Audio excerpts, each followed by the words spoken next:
राम जेठमलानी और Harshad Mehta press conference में बैठे थे। हर्षद ने कहा कि उन्होंने इस देश के प्रधानमंत्री पीवी नरसिम्हा राव को पर्सनली 1 करोड़ रुपए दिए हैं। With this kind of a crowd and this kind of a heat, yes, the money was paid to the Honorable P.V. Narasimha Rao, the Prime Minister of India. 1992 में स्कैम बाहर आने से कुछ दिन पहले ही हर्षद मेहता ने इनकम टैक्स डिपार्टमेंट को advance में ही 26 करोड़ रुपए दे दिए। इंडिया में उस टाइम सबसे ज्यादा इनकम टैक्स अंबानी या टाटा बिरला का नहीं बल्कि हर्षद मेहता का जा रहा था। It is not a Harshad Mehta scam. It is a P.V. Narasimha Rao scam. Harshad Mehta और अनिल अंबानी एलिवेटर से साथ में उतरते हैं, जहां से नीचे आकर दोनों अपनी कारों का इंतजार कर रहे थे। तभी हर्षद की टोयोटा लेक्सस आती है। अनिल अंबानी ने इस कार को बड़ी एडमिरेशन के साथ देखा और उसकी तारीफ की। तभी हर्षद ने गाड़ी की चाबियां अनिल अंबानी के हाथ में दे दी और कहा कि रख लो, ये तुम्हारी हुई।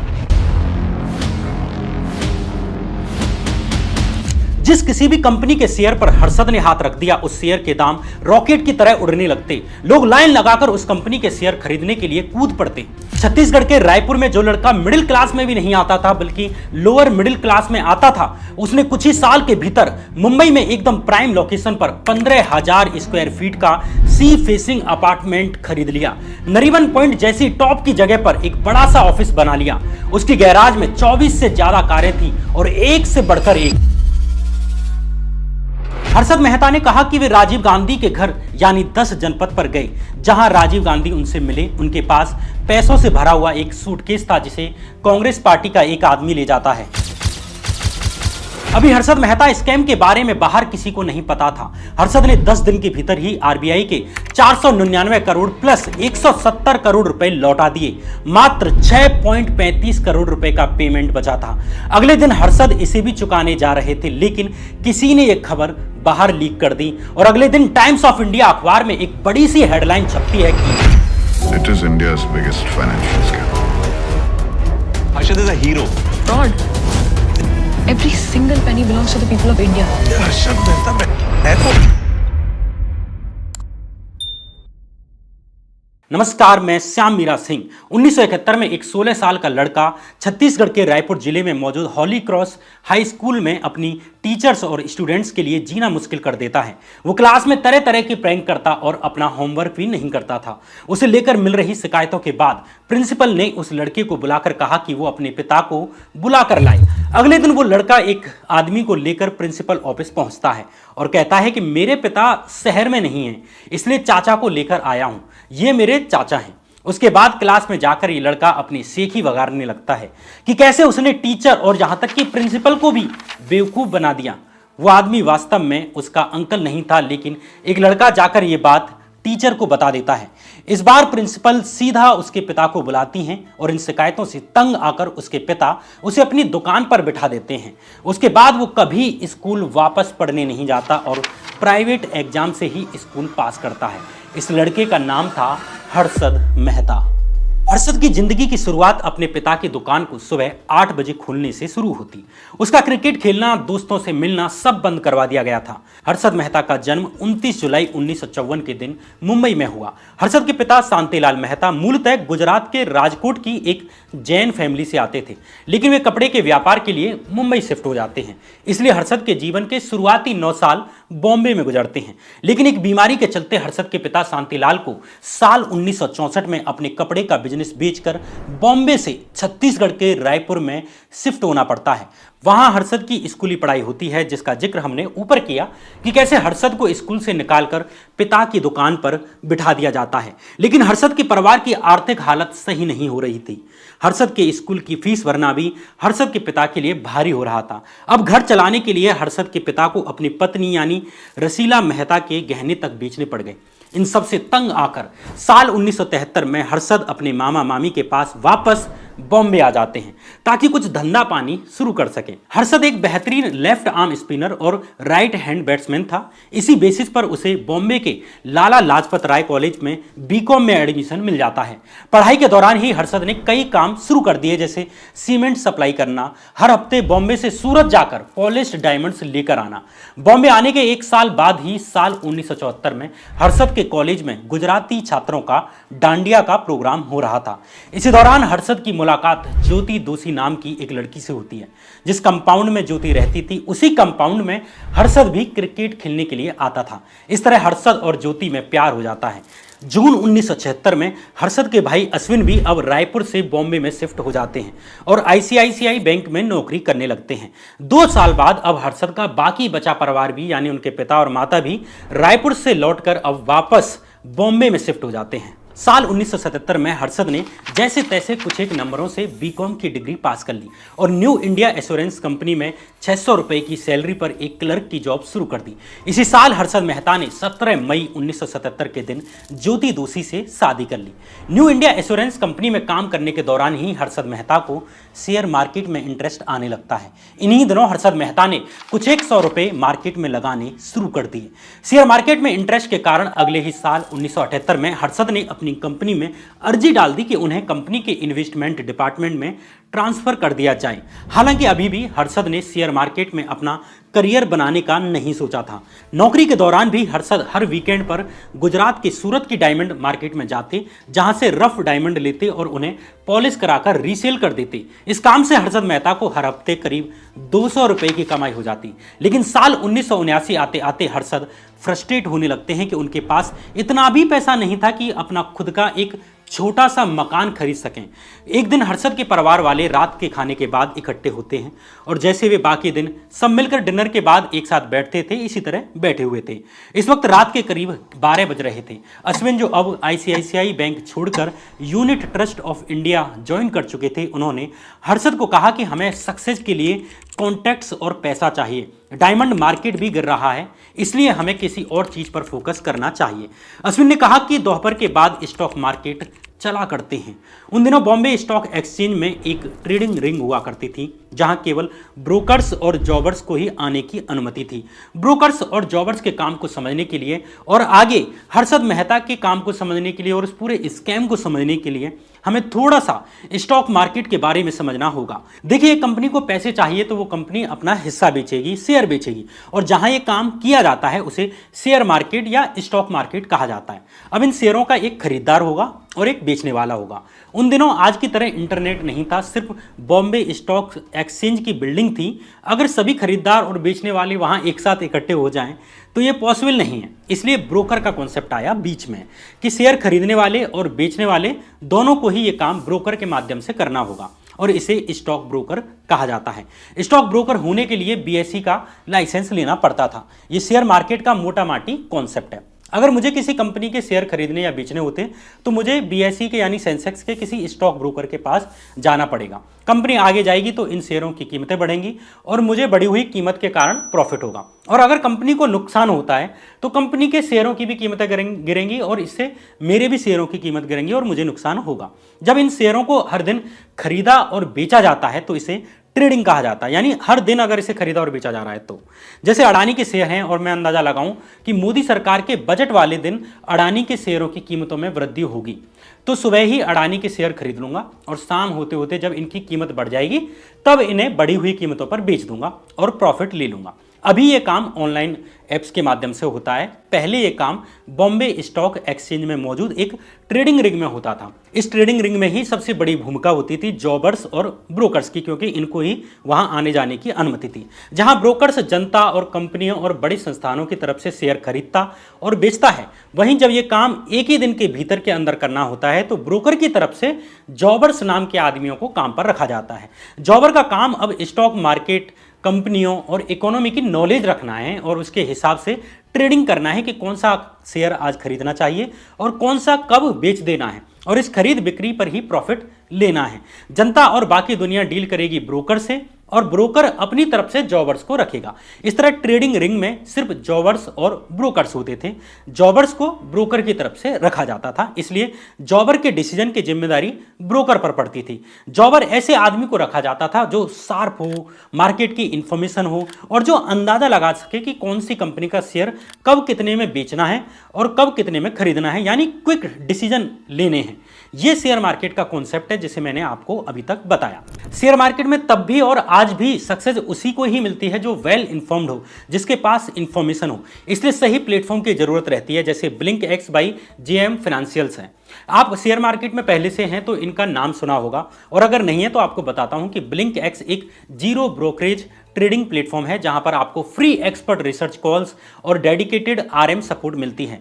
यहां आपको सारे एडवांस टूल्स फ्री में मिलते हैं, जैसे टेक्निकल चार्ट्स, फंडामेंटल एनालिसिस और risk management strategies, all in one place. इनका इन ऐप डेडिकेटेड रिसर्च आपको बताता है कि कब आपको स्टॉक मार्केट में एंटर करना है, या स्टॉप और लॉस कब लगाने हैं और कैसे लगाने चाहिए, और ये स्टॉक क्या टारगेट अचीव कर सकता है टाइम फ्रेम विजिबिलिटी के साथ। ये सब इस ऐप पर बताया जाता है। अभी रिसेंटली ब्लिंक एक्स का अनाउंसमेंट आया है। ब्लिंक एक्स पर आपको 3 प्लान मिलेंगे, एक सिर्फ 249 रुपए में 2 महीने का प्लान, 599 रुपए में 6 महीने का प्लान, और 12 महीने का प्लान मात्र 899 रुपए में। इन सभी प्लान्स पर NSE FNO, equity delivery, equity intraday और आईपीओज में आपको अनलिमिटेड ट्रेडिंग का एडवांटेज मिलेगा, और वो भी जीरो ब्रोकरेज के साथ। तो अपनी ट्रेडिंग को इजी और कन्वीनियंट बनाने के लिए आज ही ब्लिंक एक्स ट्राई करें। आप सबके लिए मैंने ब्लिंक एक्स की लिंक अपने डिस्क्रिप्शन बॉक्स और कमेंट बॉक्स में डाल दी है। अब वापस अपनी कहानी पर लौटते हैं। चूंकि हर्षद मेहता और उनके भाई अश्विन कुछ बड़ा करना चाहते थे, इसलिए दोनों ने डिसाइड किया कि वे शेयर मार्केट में ट्राई करेंगे। इसलिए अगले दिन दोनों भाई दोपहर में मिलने वाले 1 घंटे के लंच ब्रेक के दौरान ही पास में ही मौजूद शेयर मार्केट की बिल्डिंग में पहुंच जाते हैं। यहां हर्षद ने ट्रेडिंग रिंग में खड़े ब्रोकर्स और जॉबर्स को ट्रेडिंग करते हुए देखा। अब हर्षद का मन आया कि काश वो भी इन जॉबर्स और ब्रोकर्स की तरह ट्रेडिंग रिंग के अंदर पहुंच सके। इस दोपहर हर्षद ने एक अलग ही दुनिया देखी जिसके बारे में उन्हें कुछ अंदाजा ही नहीं था। इंटरेस्टिंगली, जिस ट्रेडिंग रिंग को हर्षद बाहर से देख रहे थे, अगले 10 साल के भीतर उस ट्रेडिंग रिंग और शेयर मार्केट में हर्षद मेहता का नाम एक किंग की तरह लिए जाने वाला था। 1978 में हर्षद ने अपनी नौकरी से इस्तीफा दे दिया और शेयर मार्केट को अपना गोल बनाया। अब हर्षद मेहता पी अंबालाल नाम के एक ब्रोकर के पास जाते हैं और उन्हें रिक्वेस्ट करते हैं कि मुझे जॉबर बनना है, लेकिन अंबालाल को हर्षद में कोई इंटरेस्ट नहीं था। तभी हर्षद मेहता अंबालाल को कहते हैं कि तुम्हारे 2 बेटे हैं, मुझे अपना तीसरा बेटा मान लो। लास्ट में अंबालाल ने हर्षद को अपने जॉबर के रूप में रख लिया, लेकिन हर्षद मेहता ने पहले ही दिन शुरुआत में ही 2000 रुपए का नुकसान करा दिया। अब अंबालाल को इस पर गुस्सा आया और हर्षद को ट्रेडिंग रिंग से लौटा लिया। इस पर हर्षद ने अंबालाल से रिक्वेस्ट की कि दोबारा एक और चांस दे दो। अगले कुछ महीने तक यही क्रम चलता रहता है। इस नुकसान फायदे की समझ से हर्षद में one of the best jobbers वाली समझ डेवलप हो जाती है। साल 1980 आते आते हर्षद मेहता को फील हुआ कि केवल जॉबर्स बने रहने से काम नहीं चलेगा, थोड़ा अंदर की नॉलेज निकालनी पड़ेगी ताकि ज़्यादा पैसा यानी तगड़ा पैसा कमाया जा सके। उन दिनों Harshad Mehta premier auto script के जॉबर के तौर पर काम कर रहे थे। एक दिन ऐसे ही हर्षद की नज़र अखबार पढ़ते हुए एक छोटी सी खबर पर पड़ती है जिसमें लिखा था कि प्रीमियर ऑटो ने अपने ऑटोमोबाइल्स के दाम बढ़ा दिए हैं। अब हर्षद को लगा कि इससे तो कंपनी को बहुत फायदा होगा, लेकिन ये फायदा तभी होगा जब कंपनी ज़्यादा से ज़्यादा ऑटोमोबाइल्स बनाएगी, ज़्यादा से ज़्यादा प्रोडक्शन करेगी।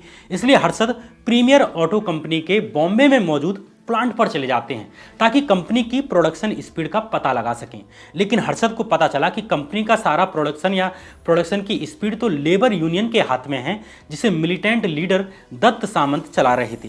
इसलिए हर्षद ने लेबर यूनियन के लीडर्स से दोस्ती करना शुरू कर दिया और इनमें से एक हर्षद के घर के पास ही रहता था। इस तरह हर्षद ने उन्हें प्रीमियर ऑटो के डेली प्रोडक्शन का डेटा शेयर करने के लिए तैयार कर लिया, मना लिया, ताकि जिस दिन प्रोडक्शन गिरे उसकी सबसे पहले जानकारी उन्हें मिल सके।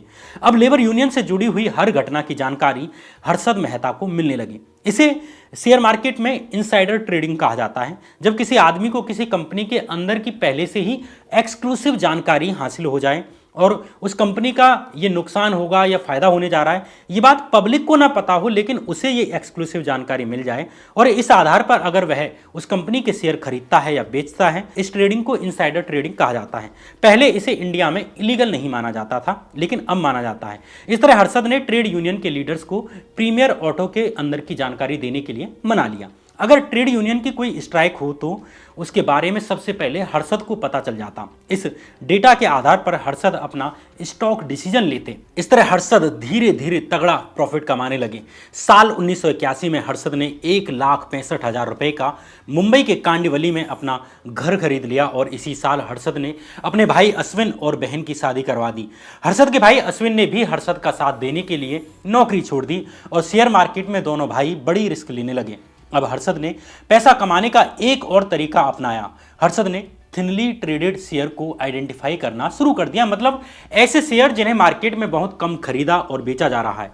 ऐसे शेयरों को एकदम से बड़ी मात्रा में खरीदकर उनकी कीमतों में वृद्धि करवा दी जाए और जब कीमतें चढ़ जाएं तो एकदम से सारे शेयर बेचकर प्रॉफिट कमा लिया जाए। हर्षद ने इसके लिए निमित शाह से टीम अप करने की कोशिश की, लेकिन इस तरीके से हर्षद बस कुछ लेवल तक ही कीमतें बढ़ा पा रहे थे, क्योंकि थिनली ट्रेडेड शेयर को वे बड़ी मात्रा में खरीद तो लेते थे, लेकिन उन्हें खरीदने के लिए अन्य खरीदार नहीं मिलते थे और पैसा पूरा का पूरा उसी में घुसा रह जाता था। एक तरह से हर्षद की हालत यहां पर महाभारत के अभिमन्यु वाली थी। उसे घुसना तो आता था लेकिन निकलना नहीं आता था। इसके बावजूद हर्षद ठीक ठाक पैसा बना रहे थे। इस बीच 18 मार्च 1982 का दिन आता है। दिन में करीब 1:35 पर अचानक से रिलायंस टेक्सटाइल इंडस्ट्रीज के शेयरों की कीमतें 131 रुपए से गिरकर 121 आ जाती हैं। यहाँ एक फॉर्मूला बताना जरूरी है। शेयर मार्केट में जो लोग शेयरों को खरीदकर कीमत बढ़ाते हैं उन्हें बुल कहा जाता है, और जो अचानक से शेयरों को बेचकर शेयरों की कीमत गिराते हैं उन्हें बियर कहा जाता है। कोलकाता के बियर कार्टेल ने रिलायंस को टारगेट करते हुए रिलायंस के शेयरों की कीमतें गिरवाई थी। ये उन दिनों के हिसाब से एक बड़ी मात्रा थी। इस मार्केट क्रैश को धीरू अंबानी ने आगे चलकर संभाल लिया। उन्होंने अपने दोस्तों, जिन्हें फ्रेंड्स ऑफ रिलायंस कहा जाता है, उनके माध्यम से शेयर वापस खरीदवा लिए और रिलायंस की कीमतों को वापस पहले जैसा ही कर दिया। लेकिन उस मार्केट क्रैश में हर्षद मेहता लंबे नब जाते हैं। जिस वक्त ये मार्केट क्रैश हो रहा था उस वक्त हर्षद के भाई अश्विन खुद शेयर मार्केट में थे। उन 15 मिनट के तूफान में हर्षद ने एक साथ 10 लाख रुपए गवा दिए। इससे पहले हर्षद की मार्केट पोजीशन ये थी कि वे 30 लाख तक के नुकसान को झेल सकते थे, लेकिन 18 मार्च को हुई मार्केट क्रैश से 4 दिन पहले ही हर्षद ने बिना किसी कारण के अपनी पोजीशन लिक्विडेट कर दी थी। इसलिए अब 10 लाख का नुकसान भी हर्षद के लिए एक बड़ी मुश्किल पैदा कर रहा था। हर्षद के पास 1979 से लेकर 1981 के बीच कमाई करीब 3 लाख का प्रॉफिट था, लेकिन अब हर्षद के ऊपर ब्रोकर जेएल शाह और सुरेश नंदलाल शाह के करीब 7 लाख रुपए उल्टा बन रहे थे। मतलब अब हर्षद मेहता बर्बाद हो चुके थे। हर्षद और हर्षद के भाई दोनों जुहू में ब्रोकर्स के पास जाते हैं और कहते हैं, हमारे पास फ्लैट और ज्वेलरी के अलावा कुछ नहीं है, तुम ये ले सकते हो। हालांकि हर्षद के स्किल को देखते हुए उन्होंने घर को उन्हीं के पास रहने दिया और कर्जा वापस करने के लिए टाइम दे दिया। हालांकि हर्षद को टोकन मनी के रूप में अपनी पत्नी का मंगलसूत्र गिरवी रखना पड़ा। साथ ही ब्रोकर्स ने हर्षद का अकाउंट सस्पेंड कर दिया। इस बीच 7 जून 1982 के दिन हर्षद के पिता शांतिलाल मेहता की हार्ट अटैक से मौत हो जाती है। इस वक्त हर्षद के पास इतने भी पैसे नहीं थे कि वे अपने पिता का अंतिम संस्कार भी ढंग से कर सकें। हर्षद के भाई अश्विन के अनुसार अगर पिता को हॉस्पिटलाइज भी कराना होता तो उनके पास इतने पैसे नहीं थे कि अपने पिता को अस्पताल में भर्ती करा सकें। यह हर्षद और अश्विन के लिए मेंटली बहुत ट्रॉमा देने वाली बात थी। वो हर्षद, जिनका शेयर मार्केट में सिक्का चलने लगा था, उनकी भाभी को घर चलाने के लिए ब्यूटिशियन की नौकरी करने पड़ी। अगले कुछ हफ्ते तक दोनों भाई सोचते रहे कि क्या करें। कुछ हफ्ते बाद दोनों भाई कालबा देवी इलाके में मौजूद भारत भवन गए, जहां हर्षद के पिता की कपड़ों की रेंट पर एक दुकान थी जिसका किराया 250 रुपये था। इसी दुकान को हर्षद ने लैंडलॉर्ड से बात करके 500 रुपये रेंट पर ले लिया। इस तरह हर्षद ने ग्रो मोर कंसल्टेंट नाम से एक फर्म बनाई। इसका ऑफिस इतना छोटा था कि इसमें एक टेबल और 2 कुर्सियां ही आ सकती थी। अगर कोई क्लाइंट आता तो हर्षद या अश्विन में से किसी एक को बाहर जाना पड़ता। अपनी ऑफिस शुरू करने के लिए कुछ पैसे इकट्ठा करने के लिए हर्षद ने अपने पिता का गोदरेज कंपनी का टाइपराइटर रिलायंस इंडस्ट्रीज को 3000 रुपये में बेच दिया। लेकिन प्रॉब्लम यह थी कि अब उन्हें खुद भी एक टाइपराइटर चाहिए था, इसलिए उन्होंने टाइपिस्ट भी उसको ही हायर किया जिसके पास अपना खुद का टाइपराइटर था। इस तरह ग्रो मोर कंसल्टेंट ने इन्वेस्टर्स को कंसल्ट करने का काम शुरू कर दिया। शुरुआत में हर्षद ने अपने ही रिश्तेदारों में इन्वेस्टर्स ढूंढे। अश्विन के ससुर पीसी शाह ने उन्हें 4 लाख रुपए दिए और एक सीए एचआर ध्रुव ने उन्हें 1 लाख रुपए दिए। इन कुछ लाख पैसों से हर्षद ने दोबारा से शेयर खरीदना शुरू कर दिया। हर्षद की नजर सबसे पहले चाय की कंपनियों के स्टॉक्स पर जाती है। चाय के दाम 3-4 रुपए प्रति किलोग्राम बढ़ चुके थे, लेकिन ये बढ़ोतरी चाय के शेयर प्राइसेस में नहीं दिख रही थी। चाय के जो स्टॉक्स थे उनके शेयर प्राइस नहीं बढ़े थे। हर्षद ने चाय के शेयर बड़ी संख्या में खरीदना शुरू कर दिया और अचानक से चाय कंपनियों के शेयर के दाम बढ़ने लगे। इससे हर्षद को हर महीने 1500 और 2000 रुपये ब्रोकरेज में आने लगे। धीरे धीरे हर महीने ये मुनाफा बढ़ने लगा। इस प्रॉफिट के दम पर हर्षद ने अपना कालबा देवी का ऑफिस स्टॉक एक्सचेंज बिल्डिंग के पास ही एक बड़े ऑफिस में शिफ्ट कर लिया। इस तरह साल 1984 में हर्षद ने बॉम्बे स्टॉक एक्सचेंज का एक मेंबरशिप कार्ड भी खरीद लिया और खुद ही ब्रोकर बन जाते हैं। यह हर्षद के सपने के पूरे होने जैसा था। इसी वक्त 31 अक्टूबर 1984 के दिन इंदिरा गांधी की हत्या हो जाती है और अस्थायी तौर पर राजीव गांधी को उसी शाम देश का प्रधानमंत्री बना दिया जाता है। चूंकि राजीव गांधी अचानक से प्रधानमंत्री बने थे, इसलिए उनकी इकोनॉमिक पॉलिसीज को लेकर सोच क्या है, इस बारे में बहुत लोगों को बहुत अधिक जानकारी नहीं थी। इस बीच हर्षद मेहता की नज़र इंडिया टुडे के एक आर्टिकल पर पड़ती है। अब हर्षद मेहता राजीव गांधी को ऑप्टिमिस्ट होकर देखने लगे। हर्षद ने प्रेडिक्ट किया कि पक्का इकोनॉमी में एक बड़ा बूम आने वाला है। हर्षद को महसूस हुआ कि ये once in a lifetime opportunity है, इसलिए हर्षद ने एक के बाद एक शेयर खरीदने शुरू कर दिए। हर्षद ने Castrol, southern petrochemical industries corporation और ज्वारी एग्रो के शेयर बड़ी मात्रा में खरीद डाले। इंदिरा की मौत के बाद हुए 1984 के चुनावों में राजीव गांधी की बड़ी जीत होती है। राजीव गांधी के नेतृत्व में कांग्रेस को 541 सीटों में से 414 सीटें आती हैं और राजीव गांधी दोबारा से प्रधानमंत्री बन जाते हैं। इस तरह राजीव के आने के बाद इकोनॉमी बढ़ती गई और हर्षद मेहता का प्रॉफिट दिन प्रतिदिन बढ़ता गया। इसी दम पर हर्षद ने नरीमन पॉइंट पर एक और बड़ा ऑफिस ले लिया। लेकिन जैसे ही हर्षद आगे बढ़े, वैसे ही उनकी राइवलरी, दुश्मनियां बढ़ती चली गईं। मनु मानेक उस वक्त के सबसे बड़े ट्रेडर्स में से एक थे, जो बॉम्बे सेंसेक्स को कंट्रोल करते थे। मनु मार्केट में एक बियर कार्टेल चलाते थे, यानी नीचे लाते थे मार्केट को, शेयर के प्राइस नीचे गिराते थे और उससे प्रॉफिट कमाते थे। जबकि हर्षद शेयर्स के दाम उठाकर पैसे कमाते थे, यानी कि वे एक बुल ट्रेडर थे। 1985 का साल हर्षद मेहता के जीवन का एक बड़ा साल साबित होने जा रहा था। Grow More's portfolio management skills की हर तरफ चर्चा होने लगी। लोग अब लाइन लगाकर ग्रो मोर के साथ पैसा इन्वेस्ट करने लगे। अगस्त सितंबर महीने में अश्विन लंदन चले गए, जहां उन्होंने ब्रोकिंग फर्म्स और लंदन स्टॉक एक्सचेंज के बारे में स्टडी की कि ये कैसे काम करता है। और फरवरी 1986 में इधर फाइनेंस मिनिस्टर वीपी सिंह ने बजट पेश किया। लेकिन वीपी सिंह का बजट लिबरलाइजेशन की उम्मीदों पर खरा नहीं उतरता, बल्कि हार्श होता है।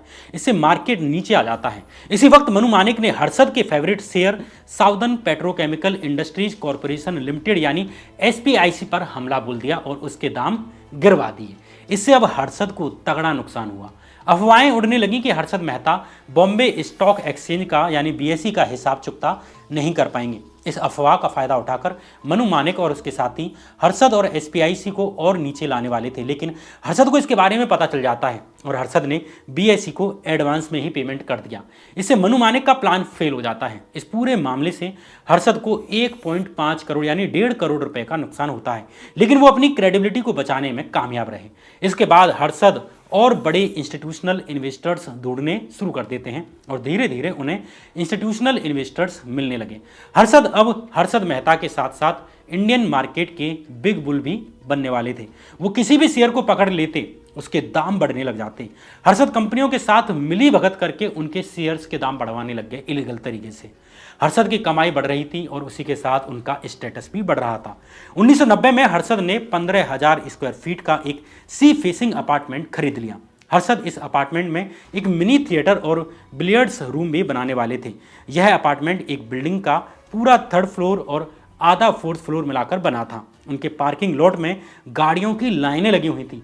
हर्षद के पास 29 कारें थी। उनके पास फेमस ब्राउन टोयोटा लेक्सस भी थी, जो इंडिया में इंपोर्ट की गई पहली लेक्सस कार थी। पत्रकार हेमिस मैकडोनाल्ड अपनी किताब द पॉलिस्टर प्रिंस में बताते हैं कि एक बार नरीमन पॉइंट की एक बिल्डिंग जहां रिलायंस का हेडक्वार्टर था, वहां एक एलिवेटर से हर्षद मेहता और अनिल अंबानी साथ में उतरते हैं, जहां से नीचे आकर वे दोनों अपनी कारों का इंतजार कर रहे थे। तभी हर्षद की टोयोटा लेक्सस आती है। अनिल अंबानी ने उसको बड़ी एडमिरेशन के साथ देखा और उसकी तारीफ की। हर्षद ने गाड़ी की चाबियां अनिल अंबानी के हाथ में दे दी और कहा कि रख लो, ये तुम्हारी हुई। अनिल ने मना कर दिया, लेकिन हर्षद इस स्थिति में पहुंच गए थे कि वो अंबानियों तक को शर्मिंदा कर रहे थे। इस तरह धीरे धीरे हर्षद मेहता स्टॉक मार्केट में एक बड़ा नाम बन चुके थे। उनके बारे में खबर उड़ती थी कि वो 100 करोड़ रुपए के चेक्स में BSE को मार्जिन पेमेंट करते हैं। भारत सरकार का बजट आने से पहले उनको पता होता है कि बजट में क्या होगा। वो स्मगलर्स के पैसे मार्केट में लगाते हैं। इस तरह की अफवाहें उड़ रही थी। हर्षद का प्रभाव ऐसा था कि अगर उनका कोई एम्प्लॉय भी किसी शेयर के बारे में इंक्वायरी कर लेता था, तो ये बात अगर किसी को पता चल जाए तो इतने लोग उस शेयर को खरीदने लगते थे कि उसके दाम बढ़ने लग जाते थे। हर्षद स्टॉक मार्केट को पकड़कर ऊपर लेकर जा रहे थे। हर्षद के कारण सेंसेक्स जो पहले 1500 अंक था, फिर 2000 हुआ, फिर फरवरी 1992 तक आते आते 2491 तक पहुंच गया। बजट आने से पहले ही हर्षद ने बिग बुल पोजीशन ले ली थी और 2 महीने के भीतर सेंसेक्स को 4467 तक पहुंचा दिया। सुनने में यह आंकड़ा शायद आपको बड़ा ना लगे, लेकिन शेयर मार्केट पर नजर रखने वाले जानते हैं कि यह कितना बड़ा नंबर है। हर्षद ने रिलायंस शेयर्स का भी दाम 130 और 40 से सीधे 370 और 390 तक पहुंचा दिया। अब बड़े बड़े बिजनेसमैन हर्षद को अपने स्टॉक्स का दाम बढ़वाने के लिए कांटेक्ट करने लगे।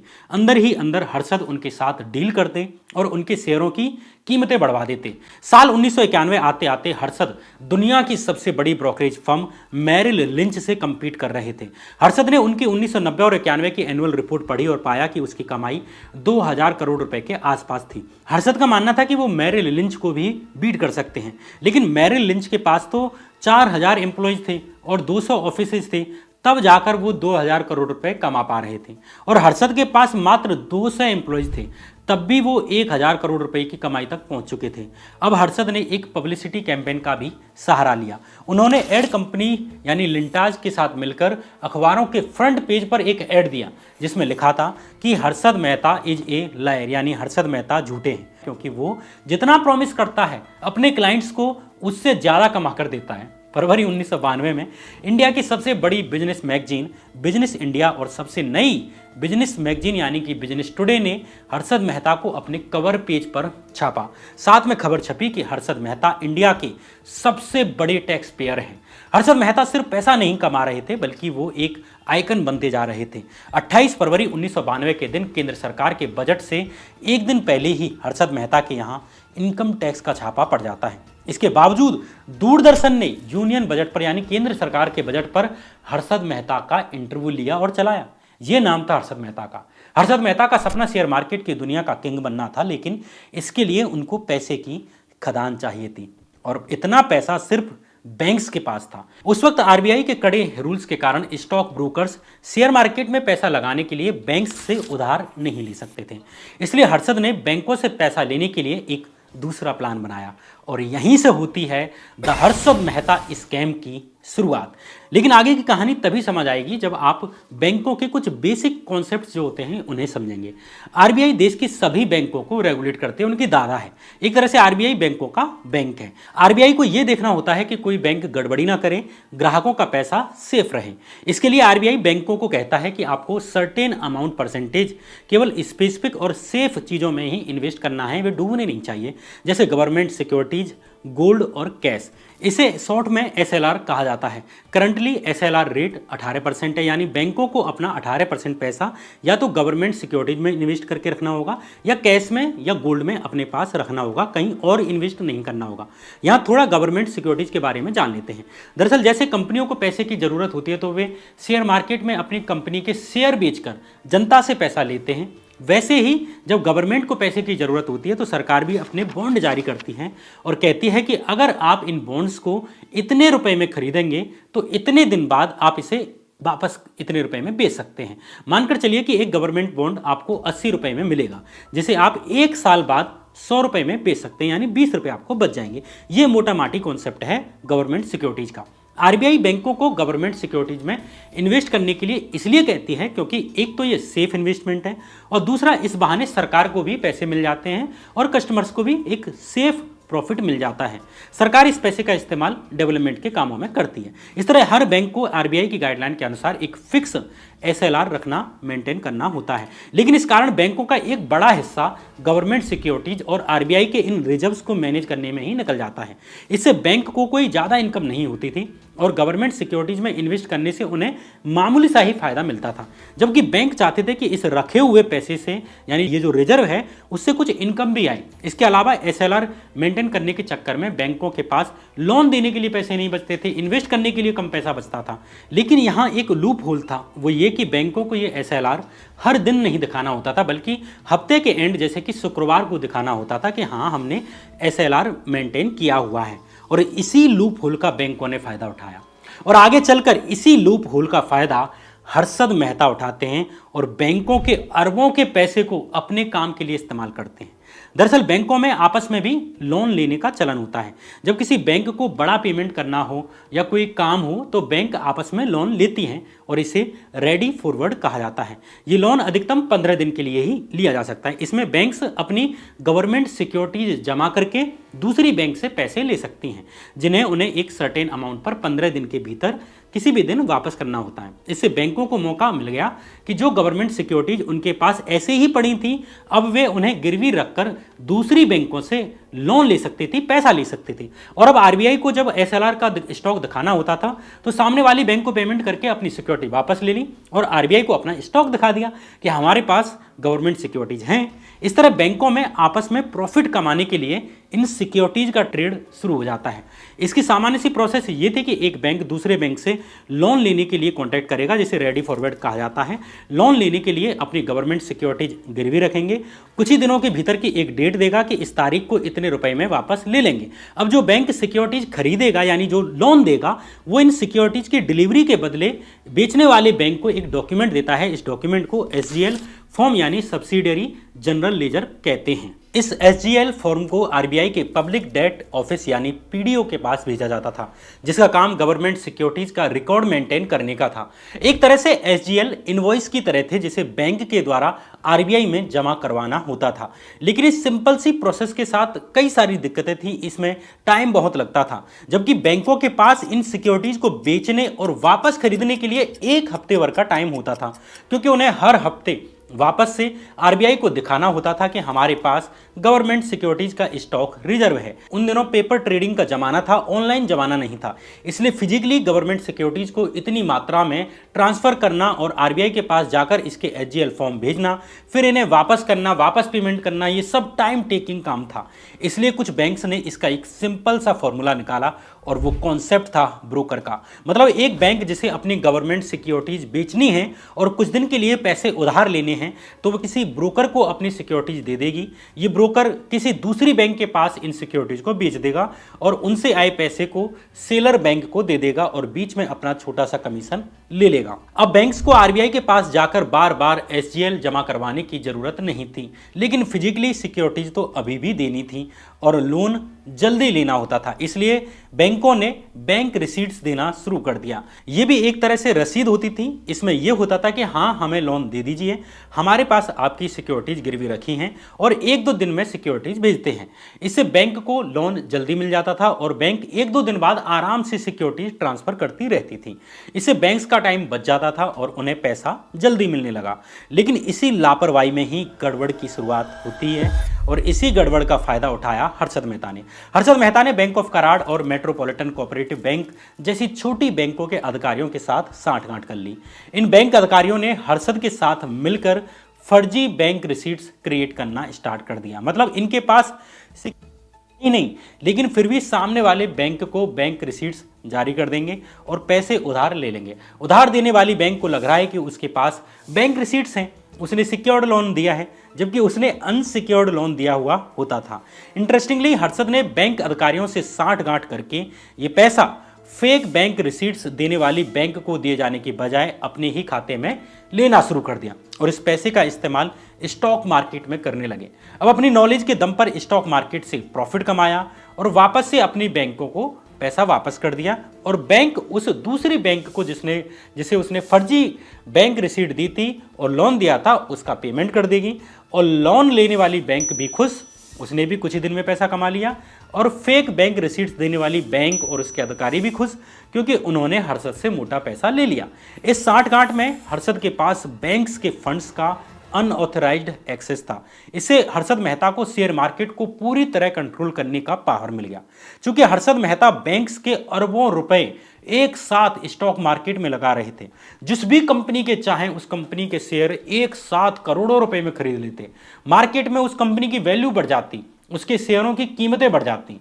हर्षद के कारण सेंसेक्स काफी अधिक बढ़ने लगा और हर्षद का प्रॉफिट भी सिर्फ अप्रैल 1991 से मई 1992 के बीच ही बीएसई सेंसेक्स 4 गुना बढ़कर यानी 1200 से 4467 तक चला गया। लेकिन सवाल यह है कि आखिर हर्षद मेहता स्कैम का खुलासा हुआ कैसे, हर्षद मेहता पकड़े कैसे गए। दरअसल 31 मार्च 1992 को 91 और 92 का जो फाइनेंशियल ईयर खत्म होने वाला था, इसलिए एसबीआई बैंक को अपने साल भर के कारोबार के डॉक्यूमेंट्स आरबीआई के पास जमा कराने थे। इसी बीच एसबीआई के डिप्टी एमडी सीएल खेमानी ने एसबीआई के फंड्स मैनेजमेंट डिपार्टमेंट के deputy general manager RL Kamat से कहा कि वो फरवरी के एंड तक एसबीआई के स्टॉक में मौजूद गवर्नमेंट सिक्योरिटीज का मेल मिलाप कर लें, हिसाब किताब लगा लें, ताकि उसकी सिक्योरिटीज के स्टॉक को रिजर्व बैंक के पीडीओ यानी पब्लिक डेट ऑफिस से मैच किया जा सके।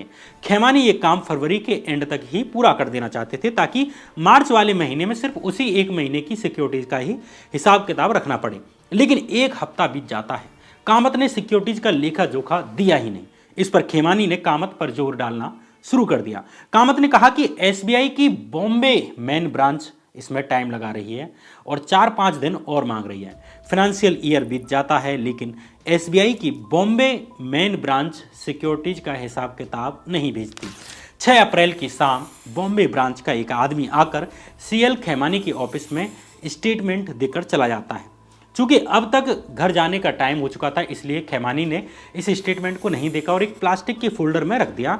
लेकिन जब अगली सुबह खेमानी ने इन स्टेटमेंट्स को चेक किया तो पाया कि इसमें ओवर राइटिंग हो रखी है, कैंसलेशंस और चेंजेस हो रखे हैं। इससे भी बड़ी प्रॉब्लम ये थी कि बॉम्बे ब्रांच के इस स्टेटमेंट के हिसाब से एसबीआई के पास 1744.95 करोड़ रुपए की सिक्योरिटीज है, जबकि आरबीआई के पब्लिक डेट ऑफिस के स्टेटमेंट के अनुसार उसके पास एसबीआई की मात्र 1670.95 करोड़ रुपए की सिक्योरिटीज थी। मतलब आरबीआई के डिपार्टमेंट के अनुसार 74 करोड़ की सिक्योरिटी कम है।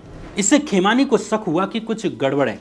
अब सीएल खेमानी को शक होता है, इस कारण वे अपने असिस्टेंट मैनेजर टीपीएन राव को बॉम्बे ब्रांच जाकर इस मिसमैच का कारण पता करने की कहते हैं। साथ ही उन्हें एसबीआई के स्टेटमेंट को आरबीआई के रिकॉर्ड से भी क्रॉस चेक करने का निर्देश भी देते हैं। इस गड़बड़ के ऊपर टीपीएन राव बॉम्बे ब्रांच की सिक्योरिटीज डिवीजन में काम करने वाले जूनियर मैनेजमेंट ग्रेड ऑफिसर यानी आर सीतारमण से मिलते हैं, जो कि बॉम्बे ब्रांच में काम करते थे, जिनका काम एसबीआई के हेड ऑफिस से मिलने वाले निर्देश के अनुसार ब्रांच में ट्रांजैक्शंस करना था, सिक्योरिटीज का काम देखना था। अब टीपीएन राव सीतारमण से कहते हैं कि मेरे साथ आरबीआई के पीडीओ डिपार्टमेंट चलो। शुरू में सीतारमण आनाकानी करते हैं कि आप ही चले जाओ, लेकिन अंत में आरबीआई के पीडीओ ऑफिस जाने के लिए तैयार हो जाते हैं, जो कुछ ही मिनट की दूरी पर मौजूद था। यहां सीतारमण टीपीएन राव को आरबीआई के कुछ क्लर्क से मिलवा देते हैं और खुद वापस लौटाते हैं, क्योंकि उन्हें अगले ही दिन अपने बेटे के मुंडन के लिए 7 दिन की छुट्टी के लिए बॉम्बे से तमिलनाडु के पलानी के लिए निकलना था। इधर टीपीएन राव को कुछ जेन्युइन छोटी छोटी मिस्टेक्स मिली जिन्हें उन्होंने सही करा लिया। लेकिन तभी उनके सामने एक ऐसी एंट्री आती है जिससे टीपीएन राव का दिमाग हिल जाता है। टीपीएन राव ने देखा कि पीडीओ के खाते में एसबीआई के सिक्योरिटीज अकाउंट का बैलेंस मात्र 1170.95 करोड़ रुपए है, जबकि बॉम्बे ब्रांच ने हेड ऑफिस को जो पीडीओ का स्टेटमेंट भेजा था उसमें सिक्योरिटीज का बैलेंस 1670.95 करोड़ रुपए लिखा हुआ था। मतलब और 500 करोड़ रुपए का अंतर। दरअसल बॉम्बे ब्रांच में किसी ने 1170 करोड़ में जो 1 है उसको 6 में बदलकर 1670 कर दिया था। इस तरह अब एसबीआई और आरबीआई के पीडीओ के खाते में अंतर जो है 74 करोड़ से बढ़कर 574 करोड़ रुपए हो गया। यानी एसबीआई की 574 करोड़ रुपए की सिक्योरिटीज गायब थी। इसका कारण पता करने के लिए टीपीएन राव अगले दिन यानी 10 अप्रैल को दोबारा बॉम्बे ब्रांच पहुंचते हैं, लेकिन सीतारमण पहले ही 7 दिन की छुट्टी पर तमिलनाडु के पलानी के लिए निकल चुके थे। यहां सामने आया कि ये जो भी गड़बड़ हुई है वो 14 दिसंबर को किए गए एक ट्रांजैक्शन की वजह से हो रही है, जिसके लिए एसबीआई ने पंजाब नेशनल बैंक और स्टेट बैंक ऑफ सौराष्ट्र को पेमेंट कर दी है, लेकिन उसे सिक्योरिटीज मिलने का कंफर्मेशन करने वाले सब्सिडियरी जनरल लेजर यानी एसजीएल फॉर्म नहीं मिले हैं। इसके साथ ही एक और चीज सामने आई, सीतारमण द्वारा की गई ये एंट्रीज भी फ्रॉड थी। मतलब जो दिखाया गया है कि पंजाब नेशनल बैंक और स्टेट बैंक ऑफ सौराष्ट्र को एसबीआई की तरफ से पेमेंट कर दिया गया है, वो पैसा दरअसल इन बैंकों के पास गया ही नहीं था, जबकि सीतारमण ने एसबीआई की हेड ऑफिस यानी कामत से कहा था कि उन्होंने ऐसा किया है। अब सवाल उठा कि आखिर ये पैसा बैंकों के पास नहीं गया तो ये कहाँ गया? ये पैसा गया था एक ब्रोकर के पास जिसने ये डील कराई थी। अब सवाल आया कि ये ब्रोकर कौन है, और जवाब निकला हर्षद मेहता। इस शॉकिंग इन्फॉर्मेशन को जानने के बाद खेमानी और टीपीएन राव दोनों वापस एसबीआई की सेंट्रल ऑफिस आ जाते हैं। यहां खेमानी ने एसबीआई के एमडी यानी अपने बॉस पीवी सुब्बा राव को कॉल किया और पूरे स्कैम के बारे में बताया। खेमानी ने सुब्बा राव से पूछा कि क्या हमें एफआईआर करवानी चाहिए। इस पर सुब्बा राव ने कहा कि हमें सबसे पहले अपने पैसे को रिकवर करवाना चाहिए। अब खेमानी और सुब्बा राव ने डिसाइड किया कि पहले बॉम्बे ब्रांच में सिक्योरिटीज का काम देखने वाले सीतारमण को ढूंढना चाहिए, जो कि पलानी में घूम रहे हैं। सीतारमण 7 दिन की छुट्टी पर अपने बेटे के मुंडन के लिए तमिलनाडु के पलानी के लिए पहले ही निकल चुके थे, इसलिए सीतारमण को वापस लाने के लिए एसबीआई ने अपने लोगों को पलानी भेज दिया। और इधर सीएल खेमानी और एसबीआई के मैनेजिंग डायरेक्टर सुब्बा राव जाकर एसबीआई के चेयरमैन एमएन गुईपुरिया से मीटिंग करते हैं, जिसमें 2 बातें सामने आई। पहली कि बॉम्बे ब्रांच ने जो ट्रांजैक्शन किए हैं वो सेंट्रल ऑफिस के इंस्ट्रक्शन से अलग थे। दूसरी, सिक्योरिटीज में जो मिसमैच था वो 14 दिसंबर को हर्षद मेहता के जरिए किए गए ट्रांजैक्शंस के कारण था। इसके कारण यह क्लियर हो चुका था कि सीतारमण और हर्षद मेहता दोनों मिले हुए हैं। इस तरह 11 अप्रैल को सीएल खेमानी ने हर्षद मेहता को ऑफिस बुलाया। इधर एसबीआई के अधिकारी सीतारमण को पलानी से वापस ले आए। सीतारमण पहले कहते हैं कि उनके पास पीएनबी और एसबीएस के एचजीएल्स मौजूद हैं, लेकिन हेड ऑफिस आकर खेमानी के सामने पलट जाते हैं और कहते हैं कि उनके पास बैंक रिसीट्स हैं। बाद में वे इससे भी पलट जाते हैं और कहते हैं कि बैंक रिसीट्स उनके पास नहीं, हर्षद मेहता के पास हैं। 11 अप्रैल को हुई बातचीत में हर्षद ने भी यही बात कही कि हर्षद ने कहा कि उनके ऑफिस को इनकम टैक्स डिपार्टमेंट ने सील किया हुआ है, इसलिए अभी वे इन ट्रांजैक्शन से रिलेटेड बैंक रिसीट्स को नहीं दिखा सकते, लेकिन बाद में दिखा देंगे।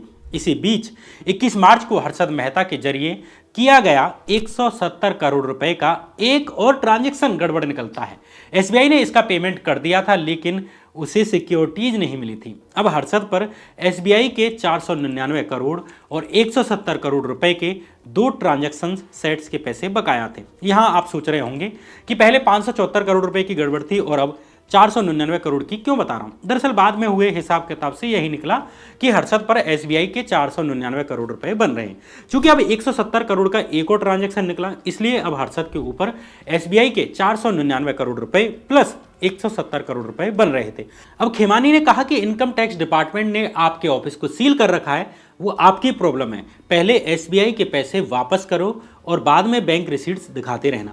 अब हर्षद के लिए इतने पैसे एक साथ जुगाड़ करना इतना आसान नहीं था। हर्षद ने सबसे पहले 13 अप्रैल को एएनजेड ग्रिंडलेज बैंक का 243.18 करोड़ रुपए का चेक एसबीआई को दे दिया। इसके बाद 18 अप्रैल को हर्षद ने ग्रिंडलेज बैंक के ही 142 करोड़ रुपए के कुल 3 चेक एसबीआई को दे दिए। फिर 20 अप्रैल के दिन 160 करोड़ रुपए और 21 अप्रैल को 5 करोड़ रुपए दे दिए। इस तरह हर्षद ने एसबीआई का लगभग सारा पैसा वापस कर दिया। अब केवल 6.35 करोड़ रुपए का एक पेमेंट बकाया था। एक दिन और एसबीआई को उसका सारा पैसा मिल जाता और हर्षद मेहता बच जाते। लेकिन हर्षद मेहता के एसबीआई ऑफिस में एक ही हफ्ते के भीतर 2 बार जाने की खबर पर अंदर ही अंदर बातें होने लगी। ये सब गॉसिप एक एसबीआई के एक फॉर्मर एम्प्लॉय के पास पहुंच जाती हैं और वो टाइम्स ऑफ इंडिया के रिपोर्टर सुचेता दलाल को ये जानकारी दे देता है। इस तरह 23 अप्रैल 1992 के दिन टाइम्स ऑफ इंडिया अखबार के फ्रंट पेज पर एक खबर छपती है, broker asked to square up ₹500 crore. इस खबर में हर्षद मेहता का नाम नहीं लिखा गया था और उन्हें सिर्फ बिग बुल कहा गया था। टाइम्स ऑफ इंडिया की इस खबर ने इस मामले को, जिसे एसबीआई अभी अंदर ही अंदर निपटा रही थी, उसे पब्लिक डोमेन में ला दिया। इस मामले को लेकर 29 और 30 अप्रैल को संसद में जमकर हंगामा होता है। फाइनेंस मिनिस्टर मनमोहन सिंह ने ऐलान किया कि आरबीआई इस घोटाले की जांच करेगी। इसी के साथ इस मामले की इन्वेस्टिगेशन सीबीआई को सौंप दी गई। इस पॉइंट के बाद से ये स्कैम केवल एक कमर्शियल प्रॉब्लम नहीं रहा, बल्कि एक पॉलिटिकल और क्रिमिनल मुद्दा बन गया। अब सबके मन में सवाल उठने लगा कि हर्षद ने एसबीआई को जो ये करोड़ों पैसे लौटाए हैं वो उनके पास आखिर आए कहां से, क्योंकि 16 अप्रैल को री रजिस्ट्रेशन और हाई रजिस्ट्रेशन फीस के खिलाफ बॉम्बे स्टॉक एक्सचेंज के जो ब्रोकर्स थे वो हड़ताल पर चले गए थे, जिस कारण 16 अप्रैल को बीएसई ने ट्रेडिंग ऑपरेशंस बंद कर दिए थे, जो 26 अप्रैल तक बंद रहे। इस कारण हर्षद एसबीआई के पैसे चुकाने के लिए अपने शेयर्स तो नहीं बेच पाए होंगे। तो सवाल उठा कि आखिर हर्षद ने ये पैसे चुकाए कहां से। इस सवाल का जवाब अब बहुत ज़्यादा हैरान करने वाला था, क्योंकि हर्षद मेहता ने ये पैसे अपनी जेब से नहीं दिए थे, बल्कि एक तरह से ये पैसे आरबीआई से ही फ्रॉड तरीके से उठाकर एसबीआई को दे दिए थे। दरअसल हर्षद ने ग्रिंडलेज बैंक के अकाउंट से एसबीआई को 574 करोड़ रुपए दिए थे। इन 574 करोड़ में से 489.75 करोड़ रुपए आरबीआई की fully owned subsidiary national housing bank के चेक से आए थे, जो उन्होंने सिक्योरिटीज ट्रांजैक्शन के लिए ग्रिंडलेज बैंक के नाम पर जारी किए थे। लेकिन ग्रिंडलेज बैंक की जगह हर्षद के अकाउंट में क्रेडिट कर दिए, जबकि नेशनल हाउसिंग बैंक के पास ये सिक्योरिटीज थी ही नहीं। इसे दोबारा से समझते हैं। हर्षद ने ग्रिंडलेज बैंक में साठगांठ की और अब ग्रिंडलेज बैंक और नेशनल हाउसिंग बैंक जो आरबीआई की बैंक है उनके बीच में हर्षद ने एज ए ब्रोकर एक डील कराई। ग्रिंडलेज बैंक ने फेक बैंक रिसीट्स के आधार पर नेशनल हाउसिंग बैंक से लोन ले लिया और ये कहकर कि हमारे पास सिक्योरिटी जमा है या गिरवी है। इस लोन से नेशनल हाउसिंग बैंक से जो पैसा ग्रिंडलेज बैंक को मिलना था वो हर्षद को दे दिया गया, जबकि ग्रिंडलेज बैंक के पास ये सिक्योरिटी थी ही नहीं। इस तरह हर्षद ने ग्रिंडलेज बैंक के बहाने आरबीआई की नेशनल हाउसिंग बैंक से पैसा लेकर एसबीआई को चुका दी। इसके अलावा इसी महीने हर्षद पर मारुति उद्योग लिमिटेड से भी पैसे अपने अकाउंट में डालने के आरोप लगे। इसी बीच 1 मई को इंडियन एक्सप्रेस ने एक रिपोर्ट में बताया कि कैसे यूको बैंक ने भी हर्षद मेहता की मदद की थी और हर्षद ने इस पैसे का इस्तेमाल रिलायंस इंडस्ट्रीज समेत कई कंपनीज के शेयर प्राइसेस को बढ़ाने के लिए किया था। उन दिनों रिलायंस विदेश में अपनी इक्विटी इश्यू करने की प्लानिंग कर रही थी और हर्षद ने उसके 10 लाख शेयर्स खरीदकर उसके शेयर्स की कीमत मात्र 8 दिन के भीतर ही 235 रुपए से 400 रुपए पर पहुंचा दी थी। हर्षद मेहता स्कैम के कारण आरबीआई गवर्नर ने सभी बैंकों से अपने बैंक रिसीट्स मैच करने और आउटस्टैंडिंग क्लियर करने को कहा। साथ ही मामले की जांच के लिए एक कमेटी भी बना दी। 14 मई को सीबीआई ने हर्षद के बैंक अकाउंट्स फ्रीज कर दिए और उनके असेट्स जब्त कर लिए। 19 मई को जब बैंक्स अपने बैंक रिसीट्स मैच करने के लिए बैठे तो सामने आया कि स्टैंडर्ड चार्टर्ड बैंक के पास सबसे अधिक आउटस्टैंडिंग बैंक रिसीट्स हैं, यानी कि बैंक ऑफ कराड़ ने उसे 225 करोड़ रुपए और मेट्रोपॉलिटन कोऑपरेटिव बैंक ने 530 करोड़ रुपए के बैंक रिसीट्स इश्यू किए हुए थे। इसी तरह कैन बैंक फाइनेंशियल सर्विस के पास बैंक ऑफ कराड़ के 425 करोड़ रुपए के बैंक रिसीट्स थे। वहीं कैन बैंक म्यूचुअल फंड के पास कराड़ के 103 करोड़ रुपए के एसजीस थे। ये सभी बैंक रिसीट्स फर्जी थी जिन्हें बिना किसी सिक्योरिटीज के जारी किया गया था। वहीं एसजीएल्स बाउंस हो चुके थे। दरअसल बैंक ऑफ कराड़ एक प्राइवेट बैंक था जिसे 1991 में भी बैंक रिसीट्स मिसयूज करते हुए पकड़ा गया था। लेकिन अब जब दोबारा से हर्षद मेहता स्कैम में भी इस बैंक का सबसे बड़ा रोल सामने आया तो आरबीआई ने 27 मई को इसे बंद करने का आदेश जारी कर दिया और अंततः 4 जून को हर्षद मेहता और उनके भाई अश्विन समेत कई आरोपियों को भी अरेस्ट कर लिया गया। 9 जुलाई को सरकार ने ऐलान किया कि मामले की जांच के लिए एक जॉइंट पार्लियामेंट्री कमेटी यानी जेपीसी बनाई जाएगी। इधर जब हर्षद मेहता स्कैम की खबर पब्लिक हुई तो शेयर प्राइसेज एकदम से बुरी तरह क्रैश कर जाते हैं। शेयरों के दाम एकदम से नीचे आने लगी। बीएसई सेंसेक्स जहां अप्रैल 1992 में 4,467 पॉइंट्स पर था, वो अगस्त आते आते गिरकर 2600 पॉइंट्स पर रह जाता है। हालांकि 22 सितंबर 1992 को हर्षद मेहता को जमानत मिल जाती है और वो जेल से बाहर आ जाते हैं। हर्षद मेहता मामले को लेकर जितने भी सवाल उठे, इनमें सबसे बड़ा सवाल ये था कि क्या इस स्कैम में नेता भी शामिल थे। इस पर नवंबर 1992 में जॉइंट पार्लियामेंट्री कमेटी के सामने हर्षद मेहता ने कहा कि ना ही मुझे किसी नेता से कोई फेवर मिला है और ना ही मैंने किसी नेता को पैसे दिए हैं। लेकिन 16 जून 1993 को यानी कि अपनी गिरफ्तारी के 1 साल बाद हर्षद मेहता अपने भाई अश्विन मेहता और अपने वकील राम जेठमलानी और महेश जेठमलानी के साथ मिलकर बॉम्बे के ताजमहल होटल में एक प्रेस कॉन्फ्रेंस करते हैं। यहां पर हर्षद ने दावा किया कि उन्होंने प्रधानमंत्री पीवी नरसिम्हा राव को पर्सनली 1 करोड़ रुपए दिए और ये पैसा नरसिम्हा राव को नंदयाल लोकसभा सीट का बाई इलेक्शन लड़ने के लिए दिए गए थे। हर्षद के अनुसार प्रधानमंत्री से यह डील कांग्रेस नेता सतपाल मित्तल और उनके बेटे सुनील मित्तल ने कराई थी। हर्षद मेहता 1990 के आसपास सुनील मित्तल के संपर्क में आए। उस वक्त वो सुनील मित्तल की कंपनी भारती टेलीकॉम पर रिसर्च कर रहे थे। सुनील मित्तल ने उन्हें समझाया कि बड़ा बनने के लिए दिल्ली में पॉलिटिकल कॉन्टैक्ट्स बनाना जरूरी है और उनके पिता सतपाल मित्तल इसमें उनकी मदद कर सकते हैं। उसके बाद वो सतपाल मित्तल से मिले। उन्होंने सबसे पहले राजीव गांधी से हर्षद मेहता की मीटिंग फिक्स करवाई। 25 अप्रैल 1991 को हर्षद मेहता राजीव गांधी के निवास 10 जनपथ पर मिलते हैं। उनके पास पैसों से भरा हुआ एक सूटकेस था, यानी हर्षद मेहता के पास। उसके बाद वो बैग उन्होंने कांग्रेस के खजांची सीताराम केसरी को दे दिया। उसके बाद राजीव गांधी से उनकी 2-3 मिनट बात होती है, जिसमें सतपाल मित्तल ने हर्षद और उनके भाई अश्विन को बॉम्बे के ब्रोकर्स बताया जो पार्टी के लिए कुछ करना चाहते थे। हालांकि इसके कुछ महीने बाद ही राजीव गांधी की लिट्टे ने हत्या कर दी। राजीव की मौत की सिंपैथी की वजह से कांग्रेस दोबारा से सत्ता में आ गई और पीवी नरसिम्हा राव प्रधानमंत्री बन गए। वो पार्लियामेंट के मेंबर नहीं थे और प्रधानमंत्री बने रहने के लिए उन्हें 6 महीने के भीतर ही किसी लोकसभा सीट से जीतकर आना था। इसी वजह से उन्होंने आंध्र प्रदेश की नंदयाल सीट से बाई इलेक्शन लड़ा। हर्षद का कहना था कि उन्होंने इसी चुनाव को लड़ने के लिए पीवी नरसिम्हा राव को 1 करोड़ रुपए दिए। हर्षद ने कहा कि 4 नवंबर 1991 को प्रधानमंत्री नरसिम्हा राव के रेस कोर्स घर पर अपने भाई और कांग्रेस के सांसद सुनील मित्तल के साथ गए थे और वहां उन्होंने प्रधानमंत्री को एक सूटकेस दिया जिसमें 67 लाख रुपए थे और उन्होंने वो पैसे अपने पर्सनल सेक्रेटरी आर.के. खांडेकर को दिलवा दिए। अगले दिन हर्षद ने एक और सूटकेस भेजा जिसमें 33 लाख रुपए थे। हालांकि हर्षद के इन आरोपों को प्रधानमंत्री कार्यालय यानी पीएमओ ने नकार दिया कि उन्होंने हर्षद से कोई पैसे नहीं लिए। आगे हर्षद के ये आरोप साबित भी नहीं हो सके। लेकिन इसमें सवाल उठा कि हर्षद नरसिम्हा राव के खिलाफ बोल क्यों रहे हैं। हर्षद का कहना था कि जब वो जेल में थे तो उनसे अलग अलग लोग उनको छुड़ाने के लिए 50 करोड़ रुपए से 200 करोड़ रुपए की फिरौती मांग रहे थे और नहीं देने पर उनको परमानेंट जेल में रखने की धमकी दी जा रही थी। हर्षद का कहना था कि नेता अपने आप को बचाने के लिए उनको बलि का बकरा बना रहे थे। हर्षद ने सतपाल मित्तल के पीए को आश्वासन दिया था कि वो अपना मुंह बंद रखेंगे, लेकिन फिर उनको शक हुआ कि उनको अब ड्रग ट्रैफिकिंग के केस में फंसाने की कोशिश चल रही है। इसलिए उन्होंने अपनी दी हुई रिश्वतों के सबूत इकट्ठा करना शुरू कर दिया और एक वीडियो टेप पर अपनी टेस्टमनी यानी अपनी गवाही भी रिकॉर्ड की और राम जेठमलानी जैसे वकील से कांटेक्ट किया।